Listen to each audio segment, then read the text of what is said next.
तमिलनाडु के जल्लीकट्टू, महाराष्ट्र की बैलगाड़ी दौड़ और कर्नाटक के कंबाला को सुप्रीम कोर्ट ने अनुमति दे दी है। सुप्रीम कोर्ट में दाखिल याचिकाओं में इन पारंपरिक खेलों को पशुओं के खिलाफ क्रूरता बताया गया था।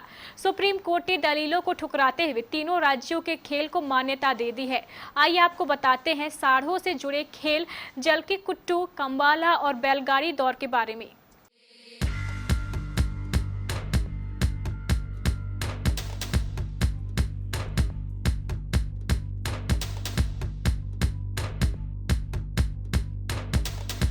उच्चतम न्यायालय ने तमिलनाडु समेत 3 राज्यों के उस कानून की वैधता को बरकरार रखा है जिसके तहत सांडों से जुड़े खेल जल्लीकट्टू, कंबाला और बैलगाड़ी दौड़ को मंजूरी दे दी गई है। सुप्रीम कोर्ट ने अपने आदेश में तीनों राज्यों तमिलनाडु, कर्नाटक और महाराष्ट्र के संशोधित कानूनों को वैध ठहराते हुए ऐसे खेलों को राज्य की सांस्कृतिक विरासत मानी है। तमिलनाडु में सांडों को काबू करने के लिए पारंपरिक खेल को जल्लीकट्टू कहा जाता है।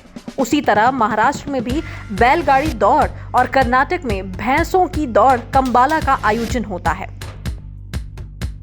जल्लीकट्टू तमिलनाडु का प्राचीन खेल है जिसमें सांडों को काबू में करने के लिए जद्दोजहद होती है।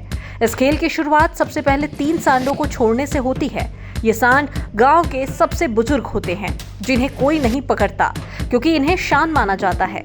इन तीनों सांडों के जाने के बाद मुख्य खेल शुरू होता है और बाकी के सांडों की सींगों में सिक्कों की थैली बांधकर उन्हें भीड़ के बीच छोड़ दिया जाता है। इसके बाद जो व्यक्ति सांड के सींग से सिक्कों की थैली को निश्चित समय में निकाल लेता है उसे विजेता घोषित किया जाता है। पोंगल का पर्व फसल की कटाई से जुड़ा है और फसल में बैलों का इस्तेमाल काफी होता है, इसीलिए इन्हें संरक्षित करने का भाव पैदा करने के लिए इसका आयोजन किया जाता था।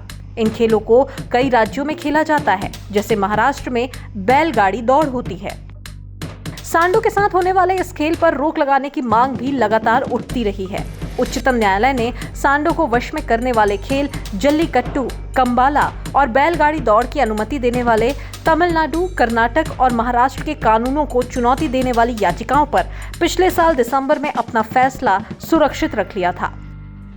सुप्रीम कोर्ट ने कहा है कि राज्यों ने पशु को क्रूरता से बचाने के लिए उचित उपाय किए हैं। संस्कृति का संरक्षण और पशुओं की पारंपरिक नस्ल का संवर्धन भी राज्य सरकार की जिम्मेदारी है।